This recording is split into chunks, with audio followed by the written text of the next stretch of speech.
दोस्तों, किडनी की बीमारी और आपकी किडनी की डाइट एक दूसरे से जुड़ी होती है। आपकी किडनियां जब खराब हो चलती हैं तो आपके शरीर के जरूरी मिनरल्स को नहीं पचा पाती और इसी वजह से ये मिनरल्स आपके खून में जाकर मिलना चालू कर देते हैं, जिस वजह से आपको अपनी डाइट में ऐसी चीजें नहीं खानी होती जिसमें कुछ पर्टिकुलर टाइप के मिनरल्स मौजूद हों। किडनी की डाइट ही आपके किडनी के इलाज का 50% हिस्सा मानी जाती है। इसलिए जरूरी ये है कि आप किडनी की बीमारी के दौरान ये निश्चित रखें कि आपको अपनी डाइट में क्या क्या चीजें इंक्लूड करनी है और किन किन चीजों से आपको दूर रहना है। इसलिए तो हम अपने चैनल में आपको ऐसी कई सारी चीजें बताते हैं जो आप अपनी किडनी की डाइट में इंक्लूड कर सकते हैं। चलिए आज आपको बताते हैं एक ऐसी सब्जी के बारे में जो आपके लिए काफी फायदेमंद हो सकती है और साथ में ही जानेंगे कि क्या वो चीज आपकी किडनी की डाइट का हिस्सा बन सकती है।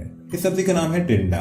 टिंडा नाम सुनते ही ज्यादातर लोगों के होश उड़ जाते हैं। ये एक ऐसी सब्जी है जो बहुत ही कम लोगों को अच्छी लगती है, पर क्या आपको ये पता है कि टिंडे में बहुत ही ज्यादा गुण होते हैं और इसी वजह से यह आपके शरीर के अलग अलग अंगों को बहुत तरीके के फायदे पहुंचा सकती है। टिंडा मेनली उगता है भारत में, श्रीलंका में, चाइना, नेपाल और इंडोनेशिया में और ऑस्ट्रेलिया के भी कुछ जगहों पर आप इसे पा सकते हैं। भारत में भी टिंडे को तरह तरह की डिशेस बनाने के लिए इस्तेमाल किया जाता है और ये सारी डिशेस ही आपके शरीर के लिए हेल्दी होती हैं। तो दोस्तों, टिंडे के फायदे जानने से पहले चलिए जानते हैं कि टिंडे में आखिर होता क्या क्या है, किसमें किस तरीके के न्यूट्रिएंट्स पाए जाते हैं। इसमें पाया जाता है प्रोटीन, कोलेस्ट्रॉल, सोडियम, पोटेशियम, कई तरीके के विटामिन जैसे कि vitamin A, vitamin B6, vitamin C और विटामिन ई। साथ ही साथ इनमें तरह तरह के मिनरल्स जैसे कि कैल्शियम, मैग्नीशियम, थोड़ा बहुत फास्फोरस, जिंक, आयरन, मैग्नीज और आयोडीन भी पाया जाता है।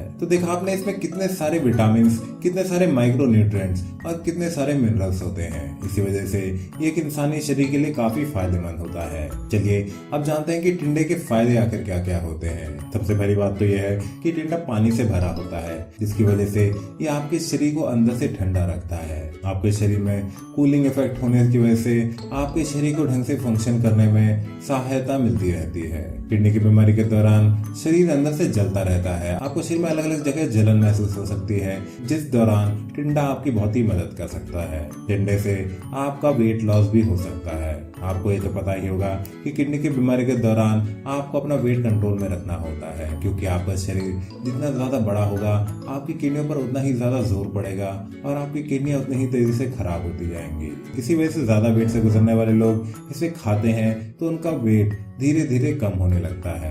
स्पेशली ऐसे केस जो मोटापे के साथ साथ डायबिटीज से भी गुजर रहे हैं, उनके लिए तो टिंडा काफी अच्छा होता है, क्योंकि इसमें मौजूद होता है कई सारा डाइटरी फाइबर जो आपके पेट में काफी देर तक रहता है और आपको बार बार भूख नहीं लगती।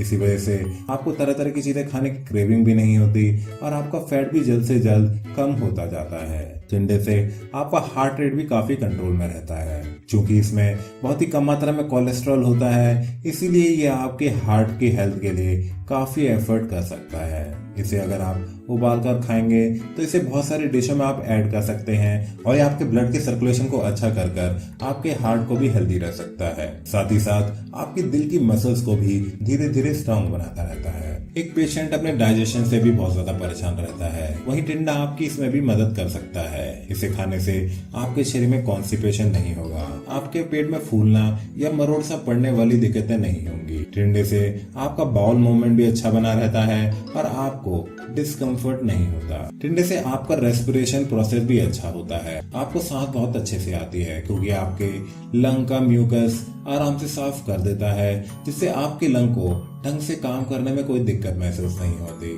किडनी की बीमारी के दौरान बेचैनी सी महसूस होती रहती है, आपकी सांस भी फूलने लगती है और इसी वजह से टिंडा आपकी इन दोनों ही चीजों में मदद कर सकता है। टिंडे का किडनी पर भी एक डायरेक्ट इफेक्ट होता है। ये आपकी किडनी को डिटॉक्सिफाई करने में आपकी मदद कर सकता है। ये आपके शरीर से एक्स्ट्रा वेस्ट निकालता जाता है और आपके शरीर के अंदर मौजूदा फ्लूइड्स को भी आपकी किडनी पर पहुंचने से पहले ही साफ करता रहता है, जिससे आपकी किडनी पर एक्स्ट्रा जोर नहीं पड़ता। पर जानने वाली बात यह जरूरी है कि टिंडे में बहुत ही ज्यादा मात्रा में पोटेशियम होता है।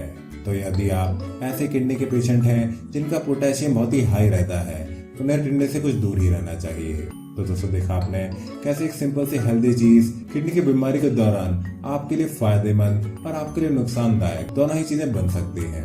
इसीलिए तो जरूरी ये है कि आप जल्द से जल्द अपनी किडनी की बीमारियों को ठीक कर दिखाएं, जिसमें आपकी मदद कर सकता है कर्मा आयुर्वेदा का आयुर्वेदिक ज्ञान। कर्मा आयुर्वेदा एक ऐसी संस्था है जिन्होंने पिछले कई दशकों में 35,000 से ज्यादा किडनी के पेशेंटों की किडनी की बीमारियों को ठीक कर दिखाया। आशा है वीडियो आपको जरूर अच्छा लगा होगा। इस वीडियो को लाइक, शेयर और हमारे चैनल को सब्सक्राइब करना ना भूलें। मिलते हैं अगले वीडियो में। हेल्दी रहें, खुश। क्या नाम है पेशेंट का? संजय शर्मा। अच्छा, कहाँ के रहने वाले हैं? फरीदाबाद के फरीदाबाद में कहाँ पे? सेक्टर 19। सेक्टर 19। जब आए थे तो क्या क्या इश्यूज थे इनको? इनकी किडनी में काफ़ी प्रॉब्लम्स थी। एक किडनी बिल्कुल डैमेज है और दूसरी किडनी जो सी थी वो 2 पॉइंट पे थी, जो आज 1.4 पे है 1 मंथ में। 1 मंथ में डिफरेंट। और सेकेंडली वही बस खाने का जो प्रॉब्लम, वो मैं आपको diet chart I be issuing you new diet chart according to the needs. तो ये इन्होंने टेस्ट कराए। एशियन हॉस्पिटल है, ये फरीदाबाद में है। This is one of the very renowned hospital in Faridabad. ये वहाँ से इन्होंने टेस्ट कराए हैं।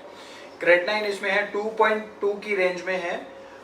2.2 is a creatinine level and this test has been conducted on 2nd of May 2018.